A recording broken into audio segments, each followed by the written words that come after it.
আজকের ভিডিওটি শুরুর আগেই জানিয়ে দিই যে এই ভিডিও শুধুমাত্র প্রাপ্তবয়স্কদের জন্য। সুতরাং 18 বছর বয়সের আগে কেউ থেকে থাকলে এই ভিডিওটি স্কিপ করে যাবেন এবং কানে হেডফোন লাগিয়ে শোনার জন্য অনুরোধ রইল। আমি সরিতা। আজকে আমি আমার জীবনের এমন একটি ঘটনা আপনাদের সাথে শেয়ার করব যা শুনলে অনেকেরই খোল বেরিয়ে যাবে। তাই বলি, মন দিয়ে শুনুন আজকের গল্প। আমার বয়স 25 বছর।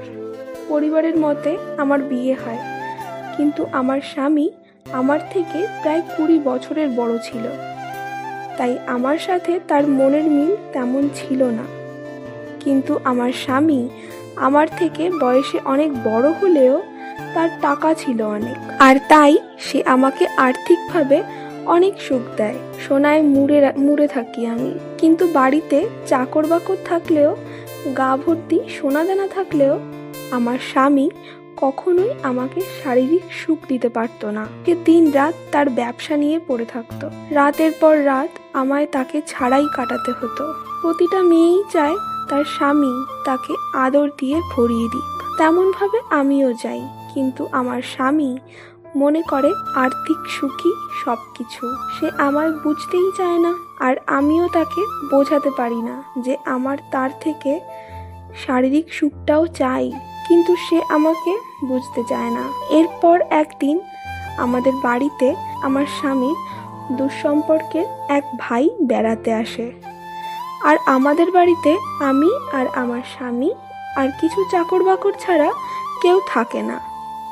আর আমার স্বামীও বেশিরভাগ সময় কাজ নিয়েই ব্যস্ত থাকে, তাই সেই দেবরকে শহর ঘুরিয়ে দেখানোর দায়িত্ব এসে পড়ে আমার কাঁধে। আমার সেই দুঃসম্পর্কের দেবর দেখতে ছিল খুবই সুন্দর, আর তার বয়স ছিল 30-এর কাছাকাছি, তাই আমার সাথে তার চিন্তাধারা অনেক মিলে যায়। আর আমার দেবর ছিল খুবই দুষ্ট স্বভাবের। সে সারাক্ষণই আমার সাথে নানাভাবে মজা করতে থাকতো। সে আমায় বলতো যে, ভাবি তুমি এত সুন্দর, আর তোমার এই ভরা যৌবনের সময় তুমি আমার দাদার মতো বুড়োর সাথে কি করো? তোমার নিজের মধ্যে কিছুর অভাব অনুভূতি হয় না? তার কথাগুলো আমার ভেতরে গিয়ে লাগতো, কিন্তু আমি তার সামনে সেসব কথা হেসে উড়িয়ে দিতাম। তারপর সে আবারও জিজ্ঞেস করতে থাকতো, আর আমিও তার কথায় তেমন পাত্তাই দিতাম না। যতই হোক, সে আমার দেবর আর আমি বিবাহিত, তাই আর কি। কিন্তু সে আমায় বলতো যে আমার যদি শারীরিক চাহিদার অভাব অনুভূতি হয়, তাহলে আমি তাকে একটা সুযোগ দিয়ে দেখতে পারি। সে নাকি আমাকে অনেক পছন্দ করে। তার কথা শুনে আমার মনের ভেতরে শিহরণ জেগে উঠত। আমিও কোনোভাবে একটু সুখ অনুভব করতে চাইছিলাম। আমিও চাইছিলাম কেউ আমাকে একটা রাতের জন্য হলেও অনেক ভালোবাসা দিক, আর ভালোবাসা দেবার মানুষটি যদি আমার দেবরের মতো এমন সুপুরুষ হয়, তবে তো কোনো কথাই নেই। কিন্তু আমার স্বামী যদি কোনো দিন জানতে পারে, তাহলে সে আমাকে যে আর্থিক সচ্ছলতা দিয়েছে তা নিয়ে নেবে। সেই ভয়ে আমি আর এগোনোর সাহস পাই না।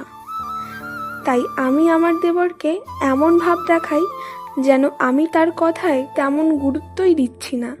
তা দেখে আমার দেবর একটু রাগ করেই সেখান থেকে চলে যেত।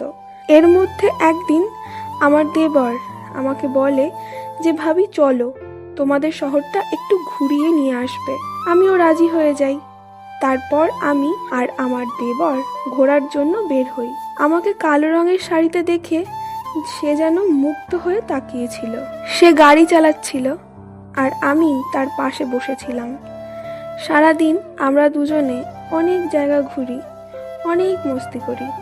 তারপর রাতে ক্লান্ত হয়ে বাড়ি ফেরার জন্য রওনা দিই। হঠাৎ গাড়ি চলতে চলতে সে আমাকে বলে যে তার একটু অস্বস্তি লাগছে, তাই সে একটু তার দিকের জানলাটা খুলবে। শীতের রাত তখন, কিন্তু আমার দেবরের কষ্ট হচ্ছে, তাই আর আমি বারণ করিনি। আমি বললাম ঠিক আছে।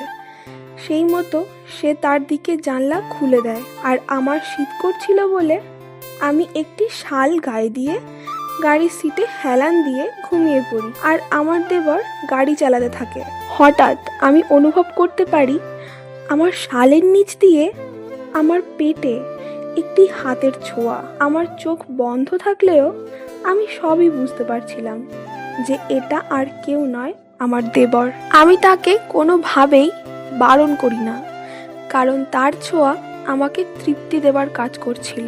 তাই আমি ঘুমানোর নাটক করতে থাকি আর সে গাড়ি চালাতে চালাতে আমার শরীরের নানা জায়গায় হাত বুলিয়ে মজা লুটতে থাকে। আমিও মনে মনে অনেক মজা পাচ্ছিলাম, কিন্তু মুখে কোনো এক্সপ্রেশন আনছিলাম না, শুধু ঘুমানোর নাটক করে যাচ্ছিলাম। তারপর আমার দেবর হাতটা আমার ওপরের দিকের মজা নেবার পর নিচের দিকে নামতে শুরু করে। আমি আর কন্ট্রোল করতে না পেরে নাভির নিচে তার হাতটি যাওয়া মাত্রই হাতটিকে ধরে ফেলি। আমাদের দুজনেরই হৃদয়ের ধুকপুকানি রীতিমতো বেড়ে গেছিল।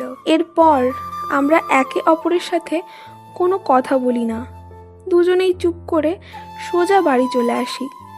আর বাকি রাস্তা সেও আর তার হাতের সদ্ব্যবহার করে না। আমরা সারাদিন বাড়ির বাইরে থাকবো, তাই বাড়ির চাকর বাকরদের ছুটি ছিল সেদিন। তার মানে বাড়িতে আমি আর আমার দেবর ছাড়া আর কেউ ছিলাম না। আমরা বাড়ি ফিরে যে যার মতো ঘরে চলে যাই আর শুয়ে পড়ি, কিন্তু আমি কিছুতেই ঘুমাতে পারছিলাম না। আমার শুধু ইচ্ছে করছিল যে জাস্ট একবার আমি আমার দেবরের কাছে যাই আর এতদিন ধরে জমিয়ে রাখা খিদেটা মেটাই। এভাবেই ছটফট করতে করতে 12টা বেজে যায়। আমি আর না পেরে বিছানা থেকে উঠে সোজা আমার দেবরের রুমে যাই। গিয়ে দেখি সেও বিছানায় বসে ছটফট করছে। এরপর আমরা একে অপরের দিকে কিছুক্ষণ তাকিয়ে থাকি আর তারপর দুজন দুজনের মধ্যে মিলিয়ে যাই। আমার দেবর সারা রাত ধরে আমার ভালোবাসায় ভরিয়ে দেয়, আমিও আমার এত দিনের জমে থাকা খিদে মেটাই। পরদিন সকালে আমার স্বামী বাড়ি ফিরে আসে আর এসে আমাকে আমার দেবরের সামনেই হাসি মুখে জড়িয়ে ধরে। আমার দেবরও এটা বুঝতে পেরেছিল যে আমি আমার স্বামীকে ছেড়ে কখনোই তার হাত ধরে চলে যাব না, তাই আর এখানে থেকে মায়া বাড়িয়ে লাভ নেই। তাই সে সেদিনই তার বাড়ি ফিরে যায়। কিন্তু সে যাবার আগে যে ভালোবাসা মাখা একটি রাত আমাকে উপহার দিয়েছিল তা কখনোই ভোলার নয়। আর এই ছিল আমার জীবনের একটি মনে রাখার মতো ঘটনা। বন্ধুরা, ভিডিওটি ভালো লাগলে একটি লাইক করে দেবেন এবং এমন গল্প আরও শুনতে আমার চ্যানেলটি সাবস্ক্রাইব করে যাবেন।